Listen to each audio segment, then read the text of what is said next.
आज एनसीईआरटी की class 8th maths में चैप्टर 3 अंडरस्टैंडिंग क्वाड्रिलेटरल चैप्टर के बारे में हम पढ़ेंगे।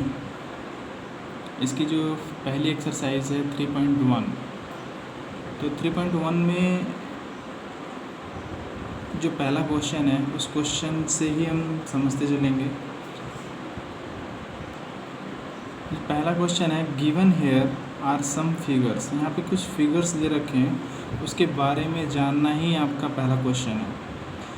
तो एक चीज़ आप ध्यान रखिए, जो इस क्वेश्चन पहले में जो पूछा गया है उसमें कर्व के बारे में पूछा गया है, और कर्व जो है वो हमेशा पेन के माध्यम से बिगर उठाए बना सकते हैं, वो कर्व कहलाते हैं। जैसे एक जगह से दूसरी जगह पेन को घुमाना कर्व, जैसे ये है, ये कर्व हुआ है, ये कर्व हुआ है।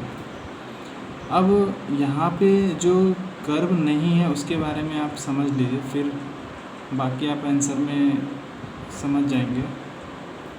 जैसे यहाँ पे एक आकृति 3 है, इसमें इस फिगर में एक सर्कल बना हुआ है, बट जो एक और सर्कल बना हुआ वो उसके ऊपर बना हुआ है, इसलिए किसी नाम में डिनोट नहीं करेगा। दूसरी आकृति में एक स्टार बना हुआ है, बाई लाइन से बना हुआ है, बट ये एक दूसरे को इंटरसेक्ट कर रहा है, इसलिए ये भी आपका किसी नाम में नहीं आएगा।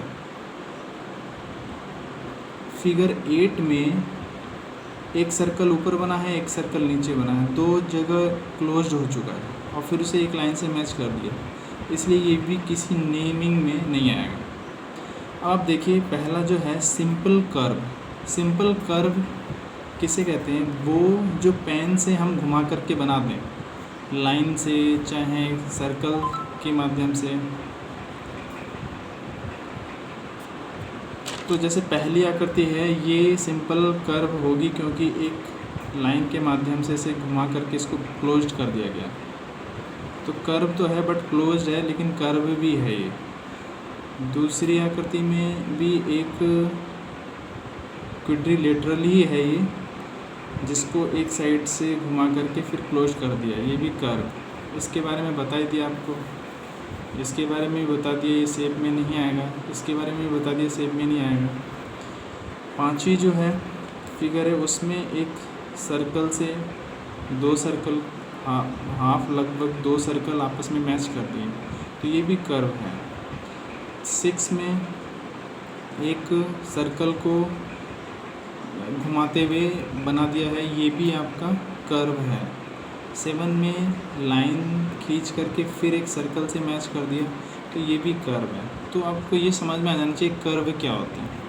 कर्व एक ऐसी फिगर है जो एक लाइन या सर्कल घुमा करके हम उसको बना सकते हैं, वो कर्व कहलाते हैं। तो सिंपल कर्व में 1, 2, 5, 6, 7 ये सब सिंपल कर्व हो जाएंगे, और ये चूँकि क्लोज्ड हैं इसलिए हम इसे सिंपल क्लोज्ड कर्व भी कहेंगे। ठीक हो गया, दो चीज़ कंप्लीट है। तीसरी है पॉलीगॉन। पॉलीगॉन क्या होते हैं? हम इसे हिंदी में कहते हैं बहुभुज। बहुत सारी भुजाओं से जो निर्मित होता है उसे पॉलीगॉन कहते हैं।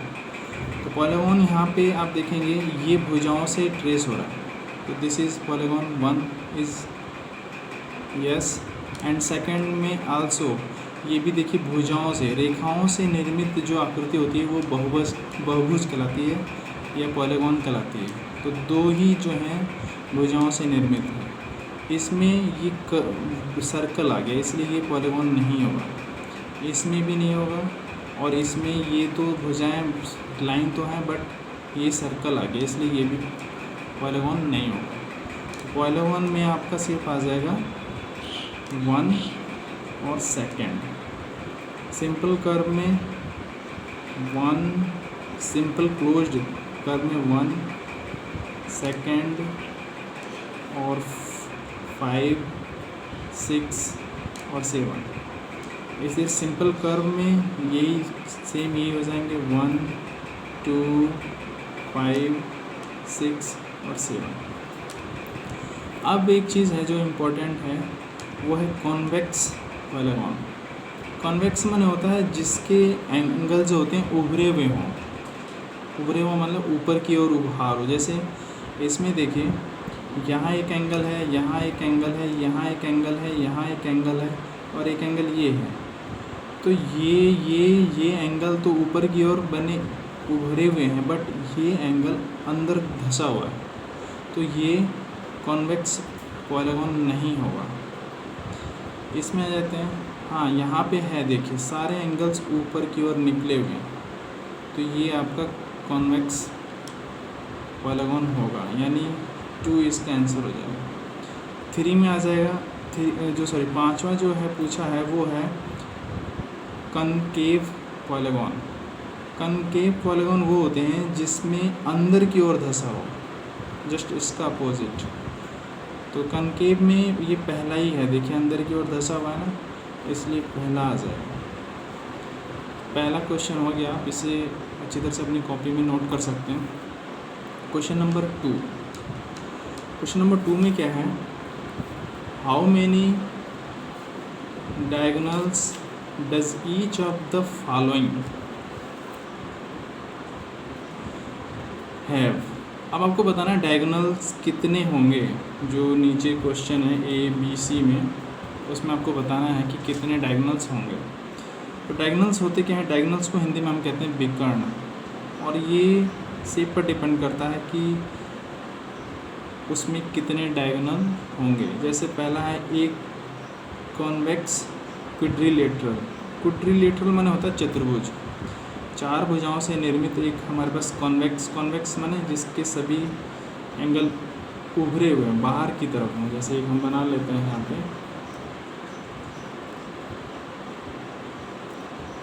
ये क्विड्रिलेटरल है, चारों एंगल बाहर की तरफ हैं। इसमें कितने डायगोनल हैं ये पूछा हुआ है। तो देखो, डायगोनल बताने के लिए याद रखिए, एक एंगल से स्टार्ट करेंगे और उसके साथ वाले एंगल को छोड़ करके दूसरे एंगल से मैच कर देना। ये आप इधर से भी कर सकते हैं, ये एंगल लिया, इधर को छोड़ के इधर वाले से मैच कर देना।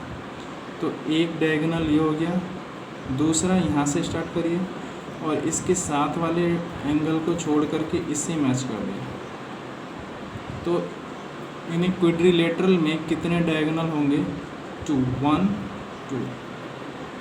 तो पहले का कॉन्वेक्स क्विड्रिलेटरल में डायगोनल की संख्या हो जाएगी 2। दूसरा है एक रेगुलर हेक्सागोन। हेक्सागोन में कितने डायगोनल्स होंगे ये बताना है।